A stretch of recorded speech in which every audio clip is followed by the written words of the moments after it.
Hola a todas y todos, bienvenidos a un nuevo episodio de Cámbiate de Puesto. Como se dan cuenta, hoy estamos en un espacio diferente, un espacio especial. Nos encontramos en el café y tienda de la despensa de la Sierra Nevada. Es una apuesta, un proyecto de líderes de la Sierra Nevada. Entonces, pues hoy el estar en este espacio nos invita a que estamos en un nuevo formato. Queremos hablar con líderes y lideresas de diferentes espacios que han tenido incidencia en nuestro territorio y es por eso que hoy nos encontramos con una persona muy especial que ha tenido incidencia en temas ambientales. Ella es politóloga, gestora pública y, pues como les digo, una de las voces más influyentes en el tema ambiental aquí en Colombia. Entonces le damos la bienvenida a Susana Muhammad. ¿Cómo estás? Qué gusto estar acá, gracias por la invitación. Un saludo a todos y todas. Bueno, Susana, quiero que me cuentes cómo estás, cómo has pasado tus últimos días. Ha sido... Buenísima pregunta. Bueno, pues muy bien, hemos estado este año dedicados a la política, estamos en un año electoral, entonces ha sido un año muy intenso de campaña, pero bueno, llevo ya un año fuera del Ministerio de Ambiente y para mí quiero decirles que ha sido un duelo difícil. Entonces creo que ya cumpliendo un año de ese duelo, me siento mucho mejor para enfrentar el futuro, pero fue un momento difícil, así que vamos en su vida, digamos. Vamos en su vida. Sí. Yo recuerdo mucho una frase tuya, pues que sale hace muy poco. Decías que ibas a subir el Everest en alpargatas y a mí me sonó mucho. Entonces, pues lo seguimos subiendo, ¿verdad? Sí, y creo que es lo que también nos han enseñado nuestros pueblos indígenas, inclusive estando aquí en este café de la Sierra Nevada de Santa Marta, pues es esa capacidad del pueblo colombiano de sobreponerse y trabajar en esta geografía tan imponente, maravillosa, pero tan retante que es Colombia, como eso también nos ha generado como una capacidad de resiliencia, y eso se refería a subir el Everest en alpargatas, es que no importa si no tienes los medios, tú te puedes plantear una meta alta de transformación, como solo planteársela, así estés en alpargatas, la hace posible. Y eso pues fue lo que intuí cuando estaba de precandidata presidencial. La pregunta era si una agenda por la vida, una agenda donde ponemos nuestra conexión con la naturaleza en el centro, era todavía una agenda que sé que es muy difícil y muy retante en la política colombiana, porque evidentemente estamos más en la lógica del corto plazo, pero yo creo que una regeneración de Colombia pasa por un contacto nuevamente con la naturaleza, y eso puede ser una fuente de muchísima transformación social, de bienestar, de equidad, y como ya somos un país donde 85% de la población es urbana, hemos perdido un poco el contexto del país en el que vivimos, y esa era una apuesta, pero plantear eso en la política es como subir el Everest o subir la Sierra Nevada de Santa Marta en alpargatas. No importa si no tienes los medios, tú te puedes plantear una meta alta. Bueno, Susana, nosotros queremos iniciar la entrevista volviendo un poco al pasado. Ajá. Volver a la Susana cuando era niña. Quiero que te lo imagines y que era lo que tú pensabas en ese momento, creías que podías lograr lo que has logrado hasta hoy, ya lo tenías claro, proyectado. ¿Cómo era tu niñez? Bueno, hay que entender el contexto en el que crecimos, tanto del país como del lugar en donde estaba yo en ese país. Estamos hablando de los años 80 y principios de los 90, una época súper violenta en Colombia, donde teníamos esta amenaza permanente.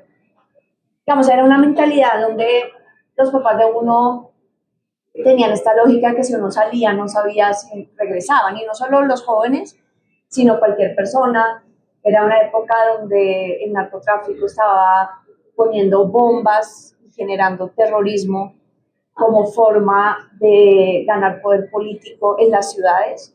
Entonces crecimos en la época de la toma del Palacio de Justicia, crecimos en la época del crecimiento de este poder mafioso y narcotraficante en el país, que ya no era una cosa por allá, sino que estaba muy presente en la vida cotidiana, porque lo que te digo, había una gran violencia y que ya se manifestaba en las ciudades. Yo soy una persona que nací en Bogotá y a los 9 años mi papá, que es de Santa Marta, mi abuelo es de Palestina, migrante a la costa Caribe, nos llevó a vivir a Barranquilla.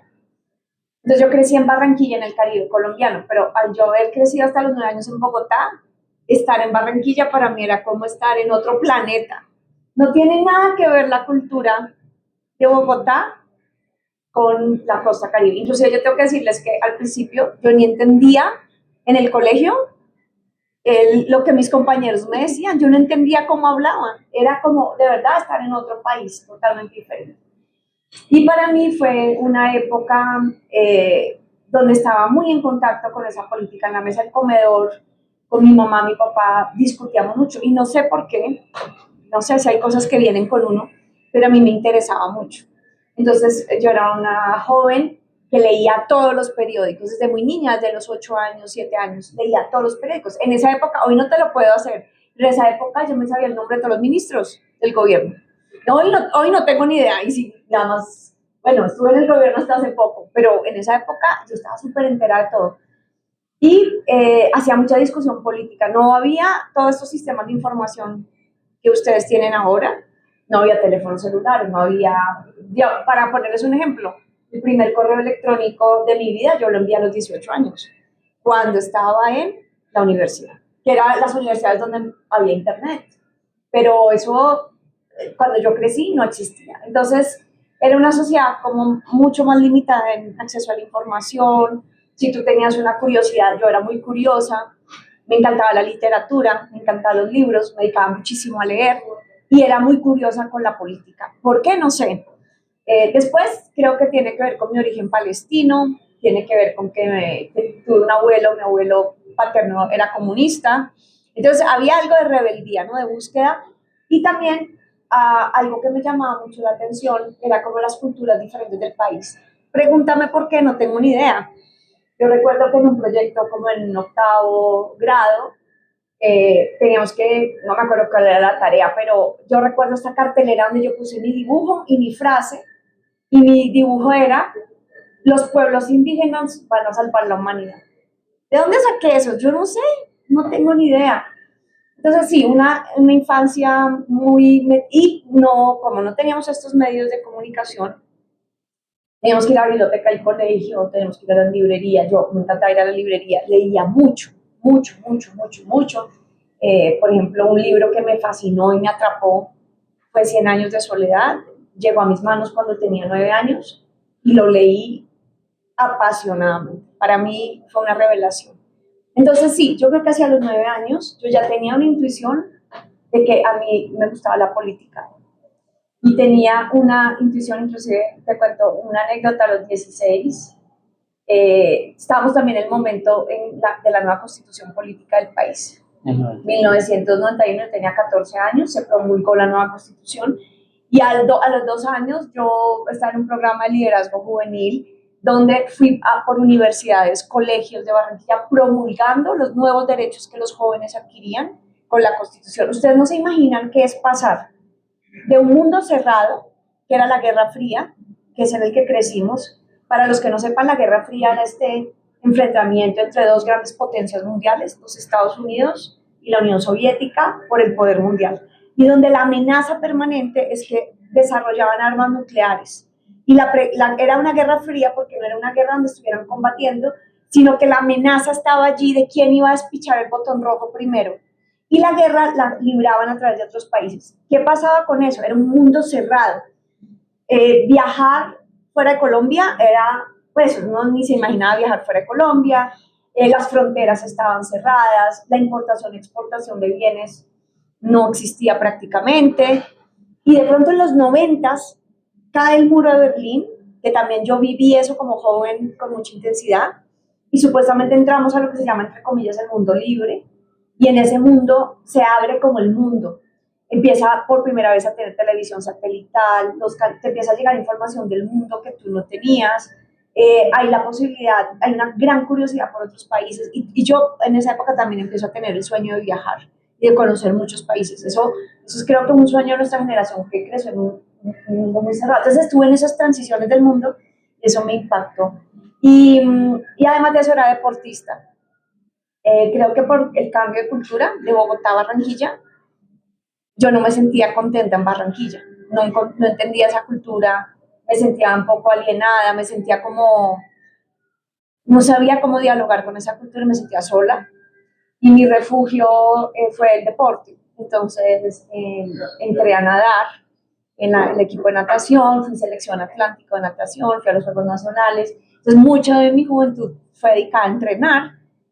O sea, digo que metí literal la cabeza en una piscina, así, un poco para tramitar emociones de ese nuevo contexto. Entonces, entre los libros, la piscina, mis inquietudes políticas, fue que transcurrieron esos años, llamémoslos del colegio, y esta esperanza de la Constitución del 91, que para mí fue como una revolución. En la primera etapa de la universidad yo me veía como una investigadora social. Yo dije, yo voy a hacer... Bueno, Susana, entonces me estabas contando temas muy importantes de la niñez. Entonces quiero que me cuentes cómo fue esa etapa en el bachillerato. Sí, había un programa en mi colegio que se llamaba el Bachillerato Internacional y pues podías obtener el diploma colombiano y un diploma de Bachillerato Internacional. Era un programa muy exigente que de verdad, bueno, y yo era bien nerda, o sea, a mí me encantaba estudiar. Entonces, claro, yo me inscribí, fui seleccionada para ser parte del diploma internacional, tenemos exámenes, pero uno de los requisitos para poder obtener el diploma era hacer una monografía de grado, como una tesis de grado. Y una vez en la Librería Nacional me encontré un libro sobre el paramilitarismo en Colombia. Y yo no sabía de qué me estaban, o sea, pero me llamó la atención el título y yo leí ese libro. Y ahí me encontré que una fundación lo había escrito en Córdoba, acuérdate que yo estaba viviendo en Barranquilla, y yo decidí investigar cuál es el efecto en los entornos urbanos del desplazamiento forzado de campesinos. ¿Qué pasa cuando miles de campesinos desplazados por la violencia llegan a un entorno urbano? Y si la pregunta era si ese entorno urbano se va a volver violento también por esa situación de la guerra. Si es un círculo vicioso de que la guerra se traslada de lo campesino. Ahora, obviamente yo no tenía ningún marco político, era simplemente la pregunta que me surgió al leer ese libro. Y yo me fui a Montería, Córdoba, a los barrios, me acuerdo el barrio perfectamente se llamaba el barrio Pitalúa porque ese nombre era de un boxeador y era un barrio informal, creado como llega la gente sin nada y tiene que empezar a armar sus casitas con los materiales que hay por ahí, con unas situaciones pues, de marginación, pobreza. Y la fundación trabajaba y yo fui a escuchar las historias de estos campesinos desplazados. Para mí fue como impactante escuchar cuando ellos me contaban que el ejército de Colombia fue quien los sacó de su tierra y les quemó las casas. Y yo tengo esas entrevistas grabadas en los cassettes. Y yo como joven urbana, de un colegio en Barranquilla, muy en una burbuja, ¿no? Social, no entendía. Yo, pero ¿cómo así que? Pero si el ejército está es para proteger la gente, ¿cómo así que fue el ejército que lo sacó? ¿Por qué? Y hacer esa tesis me llevó a entender que más el conflicto armado colombiano, la historia de violencia del país, y eso fue definitivo para decidir cuando me gradué del colegio estudiar ciencia política y dar un paso más, yo ya me veía más como una cientista social, ¿no? Como una investigadora. O sea, fue mi primera intuición, pero en los temas políticos del país. Entonces, ahí creo que crece esa intuición. También decir que el colegio para mí fue difícil. Para mí el colegio era un entorno restrictivo. No era, aunque el bachillerato internacional abrió fronteras porque era un programa diferente, todas mis inquietudes no las podía canalizar por ninguna parte. Me sentía un poco sola. Entonces, por eso el deporte fue importante, pero yo quería salir del colegio e irme a la universidad, no antes, y me quería ir de Barranquilla. Yo me sentía ahí constreñida también. Tenía un poco una diferencia cultural con el tema de las mujeres en Barranquilla. En esa época, bueno, es una cultura súper machista. Pues yo también crecí con un papá costeño. Es muy fuerte ese autoritarismo sobre las mujeres y más en esa época. Y para mí, yo necesitaba era como libertad. tenía muchas inquietudes intelectuales, muchas preguntas, y yo quería libertad. Entonces recuerdo, pues dije, apenas cumpla 18 años, yo me voy para Bogotá. Yo no me puedo quedar acá y me voy a vivir sola y me voy a la universidad. Incluso mi papá me trató de convencer diciéndome, no, yo le compro un carro y se queda aquí en Barranquilla en la universidad. Yo dije, ni loca, no cambio libertad por carro, me voy para Bogotá. Y bueno, logré, pues gracias al apoyo de mi familia, mi papá, el ICETEX, todo, pues logré venir a Bogotá a estudiar. Entonces ya ahí sí viene una etapa feliz que es la universidad. De igual manera, siempre estuviste relacionada por la curiosidad con la política, porque, o sea, hablar de la realidad y el contexto histórico que ha marcado a Colombia como un país violento, porque muchas veces se habla así de Colombia afuera, y es como ahora tenemos que nosotros cambiar esa historia de que Colombia sea reconocida como algo negativo, porque es como se ve afuera. Entonces, justo, digamos que mientras en este gobierno se habla que es el país de la belleza, que hemos salido como adelante con mostrar ya lo bonito que tiene Colombia, que aunque hay algunas cicatrices que aún tenemos que curar, que sanar, pues igual es muy importante. Pero llegas entonces ya a un espacio que es la universidad. En la universidad es donde ya también se expande el conocimiento, hay muchos más conocimientos. En la universidad te encuentras también con otras personas de otros lugares del país, que también como que nutre mucho de lo que uno quiere. Y más cuando entras a estudiar ciencias políticas. Entonces ahora hablemos de eso. ¿Cómo fue tu proceso en la universidad estudiando ciencias políticas? Ya tenías una proyección muy avanzada. Entonces... Sí, yo llegué a la universidad como con ese sentido. Uno quería conocer el mundo. Recuerdo, eran los años 90, la apertura económica, la globalización. Ahí es cuando empieza esta lógica de la globalización. Y la perspectiva de futuro era que el mundo iba a ser maravilloso, que todos los países, ya no había guerra fría entre socialismo, comunismo y capitalismo, ya todos éramos capitalistas y ya podíamos estar libres, digamos, al mundo libre, democrático. Esa era la ilusión, ¿no? Y las fronteras se abrieron, con muchos impactos negativos obviamente, pero en ese momento uno joven pues veía como esa posibilidad. Entonces cuando llegué a la universidad, para mí el primer magneto era todo lo que se llamara internacional, todo lo que fuera internacional, yo me metí ahí.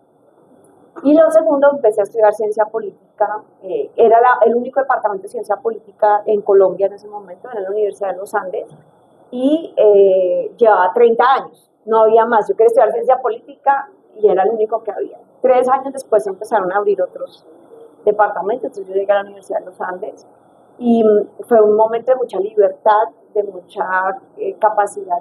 La universidad es muy neoliberal, esto quiere decir una universidad liberal, que en donde el individuo es muy importante, no tanto la comunidad. Y esa era, pero también era una época que privilegiaba eso, los 90 era la época del individuo, y había mucha libertad de, por ejemplo, definir tu propio programa.